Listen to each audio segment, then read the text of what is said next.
हाँ भाई, क्या हाल है। मेरा नाम है अलीजर और आप देख रहे हैं मेरा जरनामा। I welcome you all to the one and only business based podcast of Pakistan, powered by Adventark. आज हम जिस टॉपिक में घुस के फटेंगे वो ये है कि ये जो मौसमी मुसल्ली दिहाड़ीबाजी का एक कॉन्सेप्ट चला हुआ है, crypto, stocks, YouTube automation, TikTok automation, इन सब में जो हवा है वो रियल है या नहीं है। तो शुरू करते हैं बगैर किसी डिले के। तो ये जो ऑनलाइन बिजनेस कंसल्टेशन के सेशन में दे रहा हूँ, मैंने पिछले 2 हफ्तों में ऑलमोस्ट कोई 50 सेशन दिए हैं और working professionals, top of the line बैठे हुए, अपनी कंपनी स्टैब्लिश कर चुके लोगों को ये जो मौसमी मुसल्ली दिहाड़ीबाजी है, इसका जो कीड़ा है ना, कैटरपिलर, जिसकी 100 टांगें और हर टांग के साथ चुड़मुड़ चुड़मुड़ करता है, वो कहीं ना कहीं लड़ा हुआ है अंदर खाते। तो मैंने सोचा कि मैं आपसे आके ओपनली आज डिस्कस कर लेता हूँ कि ये जो हवा चली हुई है मुसल्लीबाजी की, ये जेन्युइन है, नहीं है, या जिनको देख के आप ये बनने की कोशिश कर रहे हैं वो सब कुछ रियलिस्टिक है भी या नहीं। और क्या एक इंसान को जिसका लगा हुआ काम है, जो कि ग्रोथ कर सकता है, उसको करना चाहिए या नहीं करना चाहिए।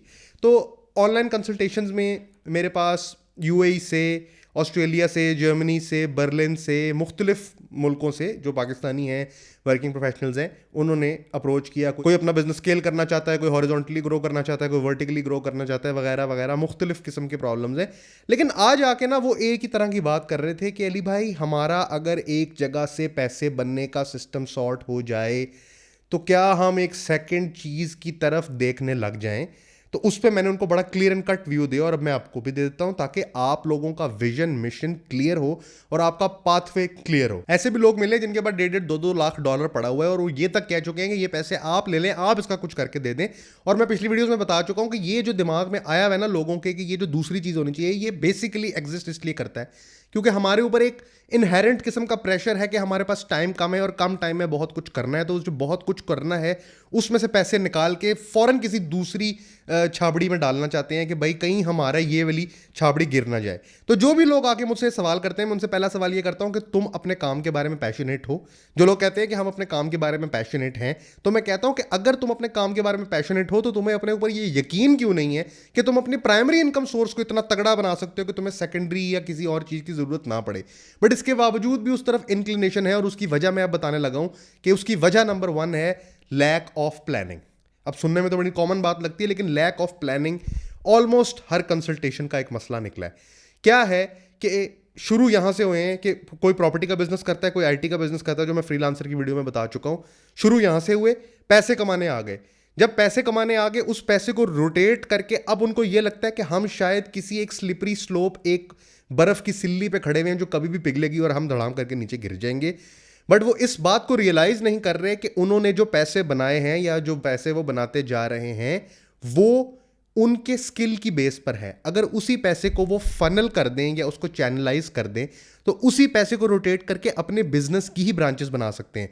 तो लैक ऑफ प्लानिंग इसका सबसे बड़ा रूल है। क्या है लैक ऑफ प्लानिंग? मैं बताता हूं क्या होता है कि most of the business that are operating without a business plan. उनके पास बिजनेस प्लान क्यों नहीं है? क्योंकि उनको बिजनेस प्लान बनाना आता ही नहीं है। बिजनेस ग्रेजुएट तो वो सब नहीं है ना, कोई सीएस का ग्रेजुएट है, कोई किसी चीज़ का ग्रेजुएट है, कोई किसी चीज़ का ग्रेजुएट है। पैसे उन्होंने बनाने आ गए, उनको फ्रीलांसिंग प्लेटफॉर्म से बनाए या क्लाइंटों के साथ डायरेक्ट हुए, जैसे भी किया पैसे बनाने आ गए। बट ये नहीं पता कि अगर फॉर एग्जाम्पल, तो मैं हमेशा एग्जाम्पल देता हूँ जो भी मेरे साथ सेशन में आता है, मैं उसे कहता हूँ कि अगर तुमने पहले महीने में $5,000 का रेवेन्यू किया था और दूसरे महीने में 5,000, तीसरे महीने में $5,000 का रेवेन्यू किया है, तो मेरे दोस्त तुम्हारा रेवेन्यू कंसिस्टेंट तो है लेकिन तुम्हारा ग्रोथ रेट 0 है। अगर आपको फिजिक्स याद हो तो एक्सेलरेशन होती है V2 - V1 divide by V1। तो तुम्हारा ग्रोथ का कोई रेट नहीं है। You are increasing at a consistent rate, which means you are not accelerating. और हर वो बिजनेस या सीईओ जो ग्रोथ सेंट्रिक नहीं होगा वो एसेंशियली डिक्लाइन की तरफ है, क्योंकि पोर्टर की 5 फोर्सेस उसको आके खाएंगी। और उसका यानी कि जैसे ही फॉर एग्जाम्पल घर में बैठा हुआ है तो उसका बिजनेस प्रॉफिटेबल है, ऑफिस बनाएगा तो रेंट लगेगा तो फिर नीचे हो जाएगा, बंदे रखेगा तो और नीचे हो जाएगा, तो जूं स्केल होता जाएगा बिजनेस खाया जाएगा। ये ऐसा इन्वर्स पैरामिड किस्म के प्लान में आ जाएगा क्योंकि उसने कोई प्लानिंग नहीं की हुई। और प्लानिंग करने का क्या मतलब है कि आप अपने बिजनेस का मंथ 1 पे, मंथ 2 पे, मंथ 3 पे रेवेन्यू के टारगेट्स बनाओ और फिर उन टारगेट्स को अचीव करने का कोई शख्स जिम्मेदार हो। वो सीईओ भी हो सकता है, आपका सेल्स मैनेजर भी हो सकता है, लेकिन मंथ ऑन मंथ ग्रोथ का, रेवेन्यू का कोई ना कोई जिम्मेदार होना चाहिए। और ये सारा कुछ एक हार्ड कोटेड बिजनेस प्लान में इनक्लोज्ड होना चाहिए, जिसमें लिखा हो कि अगर तीसरे या छठे महीने में इसमें से प्रॉफिट ना कमा पाया तो या तो मैं बंदे चेंज कर दूंगा या मैं प्लान चेंज कर दूंगा। 9 महीने लोगों ने बिठा के लोगों को सैलरियां दी हैं जो कोई रिजल्ट जनरेट नहीं कर रहे थे। क्यों? ये तो मेरा दोस्त है, ये तो मेरा बहनोई है, ये तो मेरे दूसरे वालिद हैं, ये तो मेरा बचपन का दोस्त था। यार अगर आपका बचपन का दोस्त था और आपका बचपन का दोस्त आपको सेल्स ला के नहीं दे पाया तो इसमें आपके बिजनेस का कोई कसूर तो नहीं है ना। मतलब मेरा दोस्त है, उसका 4 लाख रुपए सैलरी है, लेकिन 2 लाख रुपए उसके ईएमआई में कट जाते हैं। कहते हैं यार कोई पैसे बचते नहीं। मैंने कहा यार इसमें तेरी जॉब का क्या कसूर है? जॉब तो 4 लाख कमा के दे रही है तूने अपने। तो अगर तेरा बिजनेस एक सर्टेन टाइम में ग्रो नहीं किया या तू एक टाइम में ग्रो नहीं किया तो इसमें तेरी जॉब का तो कोई कसूर नहीं है ना। जॉब तो इटसेल्फ एक एंटिटी है जिसका ये ताल्लुक नहीं है इस बात से कि आपके दोस्त बैठे हुए थे इसलिए उन्होंने आपको सेल नहीं लाके दी, या आपके ऊपर फलानी जिम्मेदारी थी, या आपने गाड़ी की इंस्टॉलमेंट भरनी थी। तो इससे बिजनेस का कोई ताल्लुक नहीं है। There should be a hard coated plan जिसमें आपने ये लिखा हो कि आपकी कस्टमर एक्विजिशन स्ट्रैटेजी क्या होगी, आपकी कस्टमर एक्विजिशन कॉस्ट क्या होगी। वो अगर आपको समझ नहीं आती आप सेशन बुक करके आइएगा, मैं बता भी दूंगा, कोई मसला नहीं है, वरना इसको गूगल कर लें। आपकी कस्टमर एक्विजिशन और आपकी ग्रोथ की एक स्ट्रैटेजी होगी तो आपको पता चलेगा कि साल के बाद आपने कितनी प्लानिंग करके क्या किया, क्या सही बंदे रखे या नहीं रखे। भाई ये इस तरह की चीज नहीं है। मेरे पास ऐसा एक बंदा आया, वो कहता है कि हम हर महीने अपना प्रॉफिट शेयर बिजनेस में से निकालते हैं। मैंने कहा ये कौन सी अकाउंटिंग है? यानी हर महीने बिजनेस में से निकाली जा रहे हैं। ये आपने क्या रखी हुई है कि अपने पास कोई लड़की रेंट पे जिसमें से आप निकाली ही जा रहे हैं? भाई जो उसका है उसके पास रहने दो, सिर्फ अपनी सैलरी विड्रॉ करो, क्योंकि तुम भी अपने बिजनेस के एक मुलाजिम हो। तो ये सारी हरकतें क्यों हैजर्डली हो रही हैं? क्योंकि आप गल्ले पे बैठे हैं, आप तिजोरी पे बैठे हैं, प्लान नहीं किया हुआ बिजनेस को, उसकी एंटिटी नहीं दी हुई, और एंटिटी ना देने के रहते आप पैसे विड्रॉ करी जा रहे हैं। तो जब कल को बिजनेस को जरूरत पड़ेगी, जब उस पर रेनी डे आएगा, जब उसने एक्सपेंशन करनी होगी, उसने एसेट बनाने होंगे, तो फिर वो क्या करेगा? तो lack of planning, lack of a business plan on paper which is feasible, जो कि मैं 2021 में जो लेक्चर देता था उसमें बिजनेस प्लान बनाना सिखाया था। अभी भी जो सेशन में आता है उसको बता देता हूं। Plan, step 1, step 2, step 3।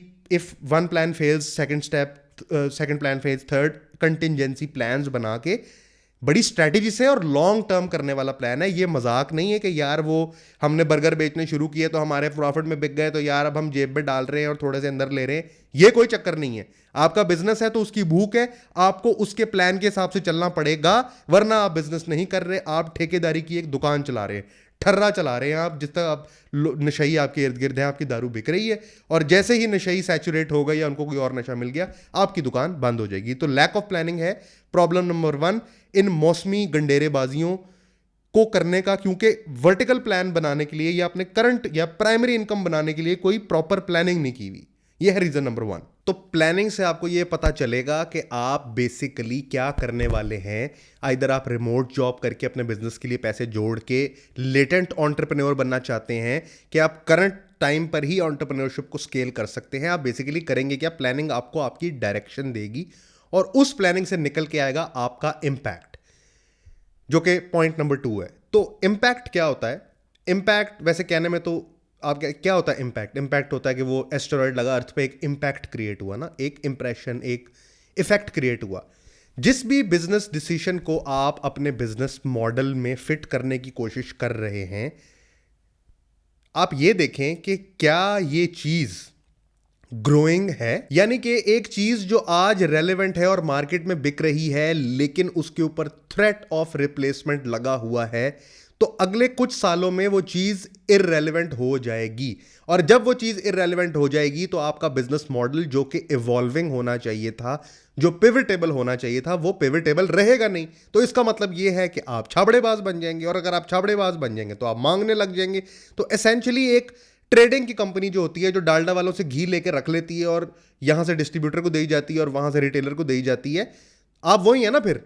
तो फिर आपने तोड़ा क्या? तो फिर अपने आप को एंटरप्रेन्योर कहने की कोई जरूरत नहीं है। तो ये जो सेकंड पॉइंट मैं आपको बताना चाह रहा हूं कि इंपैक्ट ये है कि जो भी आपका बिजनेस मॉडल की कोर है, कि लेट सपोज कि आप कहते हैं कि जनाब मैं एक पाइथन का कोडर हूं या मैं एक रियल एस्टेट ब्रोकर हूं, तो ये देखें कि क्या आपकी फील्ड के अंदर ऐसा तो नहीं है कि अगले 4, 5, 10 सालों के अंदर अंदर फील्ड रिप्लेसमेंट हो जाएगी, यानी पाइथन का कोड किसी को लिखने की जरूरत नहीं होगी, टूल ही इतने ज्यादा हो जाएंगे। इसकी एग्जांपल मैं हमेशा ये देता हूं कि फॉर एग्जांपल अगर आज के दौर में एक बंदा दुनिया का तेज तरीन टाइपराइटर पे लिखने वाला इंसान हो, तो क्या वो अगले 5 साल में, या आज से 5 साल पहले अगर कोई तेज तरीन टाइपराइटर पे लिखने वाला इंसान होता, तो क्या आज वो एग्जिस्ट कर रहा होता उसका बिजनेस? नहीं कर रहा होता। तो उसने जितनी मर्जी प्लानिंग की हुई थी, अगर उसने अपना इम्पैक्ट प्लान नहीं किया हुआ था, अगर उसने लॉन्जिटिविटी नहीं देखी हुई थी कि मेरा बिजनेस जो है वो हाथी के सूंड की तरह लंबा चलेगा या नहीं चलेगा, उसने शॉर्ट टर्म प्लानिंग की हुई थी, तो होगा क्या कि उसकी जो बिजनेस मॉडल है वो इररेलेवेंट हो जाएगा, और इररेलेवेंट के रहते जो उसके डिसीजंस हैं वो 2-3 साल में डिमिनिश हो जाएंगे। आपके बिजनेस की ग्रोथ की ट्रैजेक्टरी ये होती है कि आप शुरू करते हैं पॉइंट ए से, फिर पॉइंट बी पे जाते हैं, थोड़ी थोड़ी कॉस्ट पे करते हैं, थोड़ा थोड़ा ग्रोथ रेट के हिसाब से चलते हैं, और फिर एक टाइम ऐसा आता है कि आपको एक बड़ा कॉन्ट्रैक्ट मिलता है और आप एक्सपोनेंशियली ग्रो करते हैं। जो कहते हैं ना यार उस बंदे पे बूम आ गया, वो चल पड़ा, या ये वो बेसिकली जिंदगी सिंगल लेने का नाम है। आपने रोज जाना है सिंगल लेनी है, रोज जाना है सिंगल लेनी है। मेरे एक मेंटोर हैं अब्दुल रहमान साहब, वो ये कहते हैं कि आपने रोज टेस्ट मैच की तरह जिंदगी है, आपने रोज सुबह उठना, सिंगल लेनी है, सिंगल लेनी है। कभी ब्रेटली लूज बॉल करेगा और आपका छक्का लगेगा, तो उस छक्का लगने का जब टाइम आए तो उस वक्त आप रेडी होने चाहिए। ये नहीं कि मैं पैड पा लवा, मैं गार्ड पा लवा, मैं हेलमेट पा लवा। वैसे भी आप लोग जो हैं वो छतरी ना होने की वजह से एग्जिस्ट करते हैं, तो उस वक्त आपकी तैयारी बहुत ज़रूरी है। तो जो भी आप बिजनेस एनालिसिस करते हैं कि आप बिजनेस मॉडल को रखते हैं अपने सामने, उसको ये देखें कि मैं आपको टाइमलाइन दे देता हूँ, 5, 10 और 20 साल में ये बिजनेस रेलेवेंट है और ग्रोइंग फील्ड में है। जैसे फॉर एग्जांपल मैं अगर कंटेंट क्रिएशन बिजनेस में हूँ तो मैं ग्लोबल इकोनॉमी को देखूंगा कि ग्लोबल इकोनॉमी की मूवमेंट किस तरफ है। क्या एनवीडिया ग्रो कर रहा है, जो कि कंटेंट जनरेशन और कंटेंट प्रोडक्शन के अंदर एक एसेंशियल पार्ट है। एनवीडिया ग्रो कर रहा है कि नहीं कर रहा, एप्पल ग्रो कर रहा है कि नहीं कर रहा, सोनी ग्रो कर रहा है कि नहीं कर रहा, ये रोड का माइक है ये ग्रो कर रहे हैं कि नहीं कर रहे, आईफोन किस तरफ को शिफ्ट हो रहा है, वो अपने कैमरे इंप्रूव कर रहा है, अपने माइक इंप्रूव कर रहा है। इसका मतलब ग्लोबल इकोनॉमी का शिफ्ट जो है कंटेंट क्रिएशन की तरफ है। So content creation is a sound business. लेकिन अगर आज के दौर में ये कहूं कि मैंने जनाब C++ का मैंने बहुत अच्छा कोडर बनना है, तो ये 5, 10, 15 साल में आपकी चीज़ रेलिवेंट नहीं रहेगी। इसीलिए अपना जो भी बिजनेस प्लान आप बनाएं उसका एक इंपॉर्टेंट पार्ट होना चाहिए विजन। और विजन ये हम किताबों में जो बिजनेस पढ़ के हैं उनको पता होगा, लेकिन समझ किसी को भी नहीं आई। विजन क्या होती है? विजन स्टेटमेंट या आपकी कंपनी का विजन ये होता है जिसमें आपको क्लैरिटी की ज़रूरत है कि मैं अगले 20 साल में क्या कर रहा होऊंगा, मेरी कंपनी अगले 20 साल में क्या कर रही होगी। तो फॉर एग्जांपल मैंने जो पहली कंपनी यूएस में को फाउंड की थी उसका विजन ये था कि this will be the first Pakistani originated company, this will be the first Pakistani originated company that will work on decentralised ICO which is initial coin offering. वो क्या होता है किसी और वीडियो में बताऊंगा। तो ये मेरी कंपनी का पहला विजन था। उस विजन को पैन आउट कर कैसे मैंने करना है, उसके नीचे उसकी मिशन स्टेटमेंट थी कि कैसे मैंने अपने गोल तक पहुंचना है, वो उसका मिशन स्टेटमेंट होती है। तो जब आपके पास प्लान आ जाएगा तो प्लान के बाद आप उसका विजन बनाएंगे, या विजन को माइंड में रख के आप उसका प्लान बनाएंगे कि मैंने 5, 10 और 15 साल में यहां पर जाना है। एक अपवर्क का अकाउंट होना या एक फाइवर का अकाउंट होना काफ़ी नहीं है आपके लिए। वैसे तो आप जिंदगी में खुद भी अपने लिए काफ़ी नहीं है, आपको भी सर्दियों में किसी की जरूरत पड़ जाती है, लेकिन सिर्फ ये अकाउंट चलते होना आपको बिजनेसमैन नहीं बना देता। अपने आप को झूठी तसल्ली देनी बंद कर दें।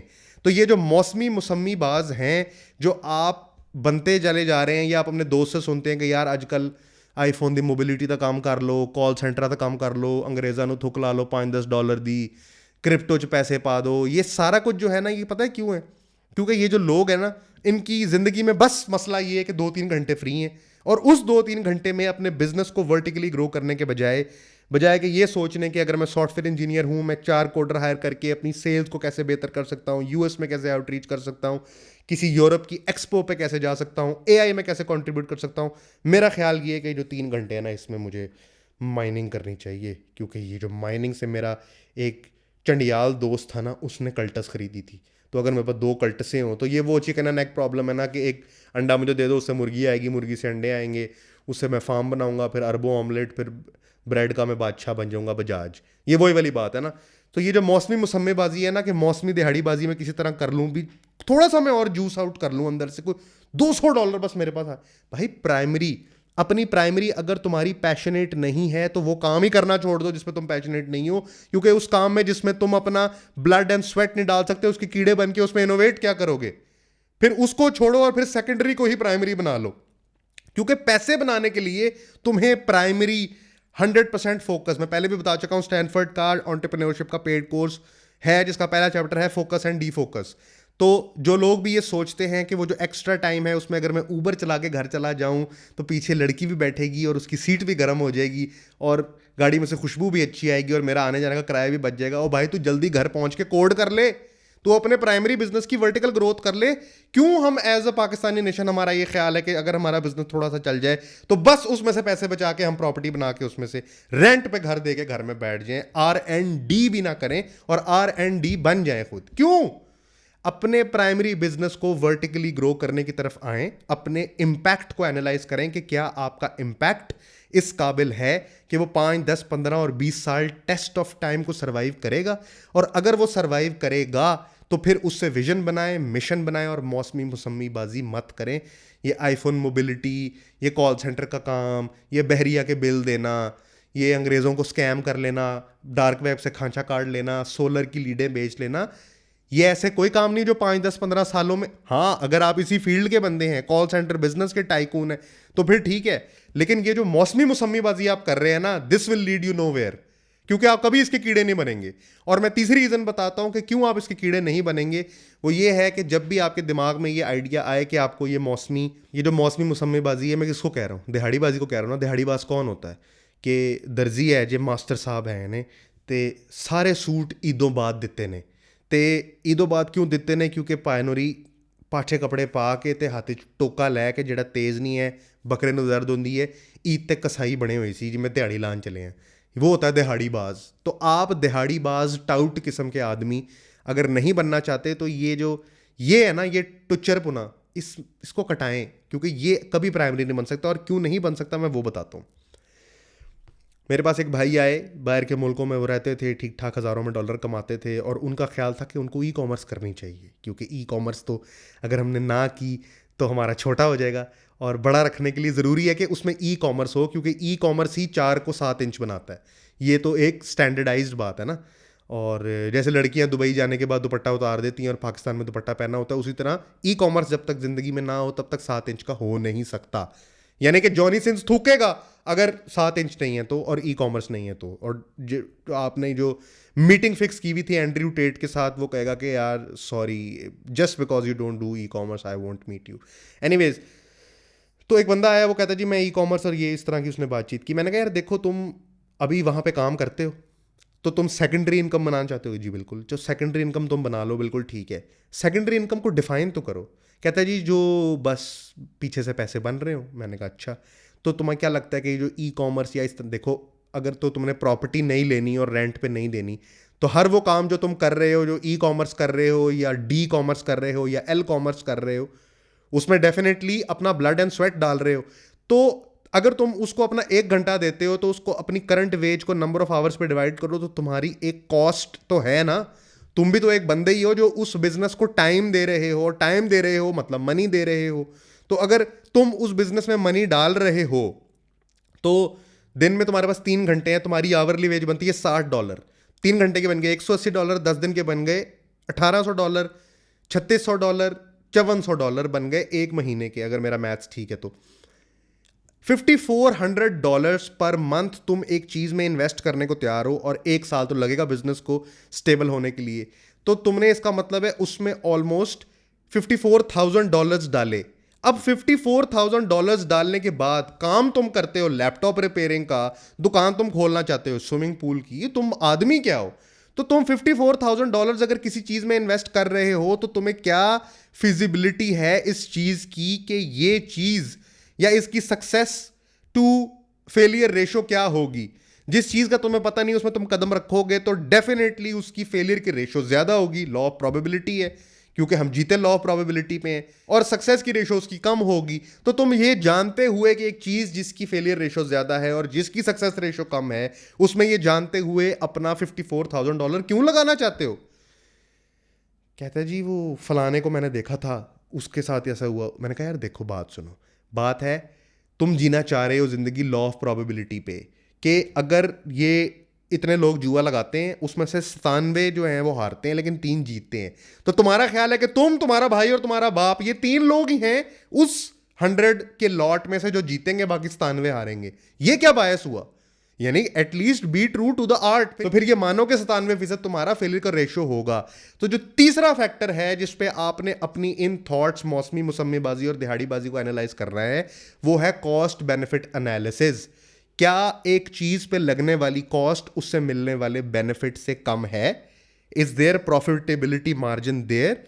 Is that thing not distracting you? क्योंकि सिर्फ ये नहीं है, एक अपॉर्चुनिटी कॉस्ट भी तुम लूज करोगे। जो तुम यहां से टाइम अपना तोड़ के, अपने प्राइमरी इनकम से तोड़ के यहां पे डालोगे, तो फिर उस टाइम में तुम्हारी प्राइमरी इनकम ग्रो नहीं की, तो फिर उसके जो एक्सपेंसेस हैं, अपॉर्चुनिटी कॉस्ट है, वो भी यहां पे डल गई और तुम्हारी लेबर कॉस्ट भी यहां पे डल गई। तुम एनालिसिस कर लो कि कॉस्ट एंड बेनिफिट एनालिसिस में क्या वो चीज तुम्हारे लिए प्रॉफिटेबल है? वो कभी भी प्रॉफिटेबल नहीं हुई। क्यों? क्योंकि वो तुम्हारी स्किल सेट में नहीं आती। तुम अपने साथ लेबल लगवाना चाहते हो सिर्फ इसलिए क्योंकि इट्स अ कूल थिंग, क्योंकि तुमने 7 इंच का बनाना है, दैट इज इट। और तुम्हारे पास कोई रीजन नहीं है, ये तुम्हें डर भी नहीं है। अगर तुम अपनी फील्ड के बारे में पैशनेट हो तो तुम्हें इस बात का डर भी नहीं है कि मैं भूखा मर सकता हूं। लेकिन क्योंकि एक हवा चली हुई है तो तुमने बस उस वैगन में छलांग मारनी है किसी तरह के, मैं बस वैगन में बैठ के कब्रिस्तान चला जाऊं, कहीं मेरी नानी की फातिया ना मिस हो जाए। तो मसला सिर्फ ये है कि ये जो मौसमी दिहाड़ीबाजी का एक हवा चला हुआ है, और मैं कंसल्टेंसी सेशन में सबको ये बताता भी रहता हूँ, ये कुछ सालों में रिवील हो जाएगा। ये जो आप बच्चों के वो देखते हैं ना, आपके इंस्पिरेशनल इंस्टा गुरु बच्चे, वो क्रिप्टो में लगाए थे ब्रो, वो 10x हो गए, वो 15x हो गए, मैं ये करता हूँ, मैं वो करता हूँ। नजर आ जाएगा कुछ अरसे में कि ये कुछ भी नहीं था, ये मल्टी लेवल मार्केटिंग स्कीम थी। मैं समझा चुका हूँ और वीडियो में आपको एक मिराज, एक वर्ल्ड के अंदर घुसाने के लिए।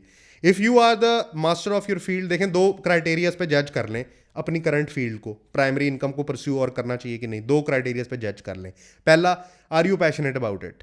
अ person can be passionate about many things, जैसे कि मैं ऐसी ऐसी चीज़ों के बारे में पैशनेट हूँ कि अगर मैं उनको परस्यू करूँ तो जो हूँ वो भी ना बचूँ। तो एक तो आप उस चीज़ के बारे में पैशनेट होने चाहिए। दूसरा, वो एवर ग्रोइंग फील्ड होनी चाहिए, यानी कि इवॉल्विंग फील्ड होनी चाहिए। अगर मैं पैशनेट हूँ गार्डनिंग के बारे में तो मैं सीडलेस दरख्त नहीं बना लूंगा। तो आपकी जो, या अगर आप इंजीनियर हैं, टेलीकॉम के इंजीनियर हैं, तो देयर इज अ लिमिट जिस तक आप टेक्निकलिटी को ग्रूम करेंगे, उसके बाद आप फटर हो जाएंगे, उसके बाद आप एमबीए करके उनको मैनेज करने लग जाएंगे। तो अगर आपकी फील्ड ग्रोइंग और इवॉल्विंग है और इन डिमांड रहेगी अगले कुछ सालों में, और आप उसके बारे में पैशनेट हैं, तो आपको आपकी प्राइमरी इनकम के अलावा किसी चीज़ पे रिलाय नहीं करना चाहिए। And that is the final note. तो मैंने आपको इस वीडियो में ये बताया कि ये जो दिहाड़ीबाजी का कॉन्सेप्ट बार बार आपके दिमाग में आता है, वो इसलिए आता है कि आपने एक तो अपनी प्राइमरी इनकम के लिए लैक ऑफ प्लानिंग की होती है, प्लानिंग की ही नहीं होती, कस्टमर एक्विजिशन कॉस्ट नहीं निकाली होती, परसेंटेज नहीं बनाई होती, मार्केटिंग कॉस्ट नहीं डाली होती, बस क्योंकि चल रहा होता है। वाहिद आपके बिजनेस में ये सारी हरकतें ना करने की वजह ये है कि आपकी ज़रूरियात कम है और आपका इनकम ज़्यादा है, तो आप सुकून माहौल में बैठे हुए हैं। सेशन बुक करके आए, मैं समझाऊंगा कि ये क्यों गलत है और साबित करूंगा आपके सामने। उसके बाद हमने इम्पैक्ट एनालाइज नहीं किया होता, उसकी लॉन्जिटिविटी नहीं देखी होती और अपना विजन और मिशन नहीं बनाया होता। और नंबर 3, हमने कॉस्ट बेनिफिट एनालिसिस नहीं किया होता। आज अगर एक आड़ती सब्जी मंडी में भी आप जाएंगे ना, तो वो डालेगा कि मैनू गोंगलू पे है 3 रुपए का, ते फ्यूल पे है 6 रुपए का, ते फाइनल गोंगलू की प्राइस है बनती है। उसको भी ये अकल है कि मैंने कॉस्ट बेनिफिट एनालिसिस करना है। वो आपकी तरह सिर्फ ड्यूरेक्स लेके ये एक्सपेक्ट नहीं करता कि बर्थ कंट्रोल हो जाएगी, उसको पहनना भी पड़ता है। तो अगर आपको समझ आ ही गई है कि बीच में कॉस्ट इन्वॉल्व है, तो फिर छतरी लगा लें, ताकि फिर आप जैसे और भी ना आए जो ये सोचें कि अगर छतरी ना होती तो क्या कुछ हो जाता, सेकंड इनकम से ना, सेकंड इनकम की बारिश हो जाती। तो छोड़ दें उसको। और तीसरा ये कि कॉस्ट बेनिफिट एनालिसिस नहीं किया होता। मैंने आपको ये भी बता दिया कि कॉस्ट बेनिफिट एनालिसिस करते हुए ये जो जो स्लिप आप हो रहे हैं ना बार बार, द बेटर द बेटर कहते हैं वैसे तो the better the better, nice, ये मेरी टर्म है। तो तो द बेटर द बेटर, वाह। तो ये जो आप स्लिप हो रहे हैं ना बार बार, ये स्लिप आप इसलिए हो रहे हैं कि इन दोनों में से या तो आप पैशनेट नहीं है, या आपकी फील्ड एवर ग्रोइंग नहीं है, या फिर आप इस काबिल नहीं है कि उसको पहचान सकें। तो आप एंटरप्रेन्योर हैं कि नहीं हैं? अगर ये दोनों बातें ट्रू हैं तो फिर आपको स्लिप होने की ज़रूरत नहीं है।